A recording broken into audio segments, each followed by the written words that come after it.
ফেরেশতাদের প্রশ্ন ছিল, মানুষ যখন বানাই ফেলছেন তো দুনিয়া ওদেরকে দিয়া দেন, আমাদেরকে আখেরাত দিয়া দেন। আল্লাহ জবাবে বলছে, উফাদ্দিলুকুম আলা মান খালাকতু বিয়াদিয়া, ওদের উপরে তোমাদেরকে শ্রেষ্ঠত্ব দিব যাদেরকে কুদরতি হাত দিয়ে বানাইছি। ওয়াকাদ খালাকতুকুম বিআমরি, তোমাদেরকে তো হুকুম দিয়ে বানাইছি। হাতের জিনিসের উপরে হুকুমের জিনিসকে শ্রেষ্ঠত্ব দেয় তো দেয় কে? আর দেয় তো দেয় কিভাবে? তো বলছে আপনার সিদ্ধান্ত কি? জাআলতু লাহুমুদ দুনিয়া ওয়াল আখিরা, মানুষকে দুনিয়াও দিলাম আখিরাতও দিলাম। ফেরেশতা বলতেছে আমরা কি করব? দুই কুলই তো হারাইলাম, করবোটা কি?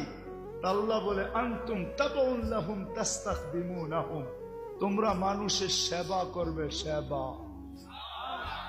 যুবক, তোমাকে চালায় তো চালায় কে? ফেরেশতা দিয়ে পরিচালিত এই দেহটা। 24 ঘন্টায় 20 জন ফেরেশতা পাহারা দেয়, 20 জন।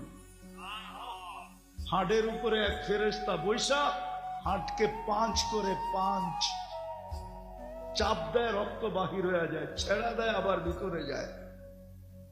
কিডনিতে বৈশা ছাকে কে? ফেরেশতা বৈশা বৈশা ছাকে। আল্লাহ বডিটাকে পরিচালনা করেন ফেরেশতা দিয়া। বিশ্বাস হয় না?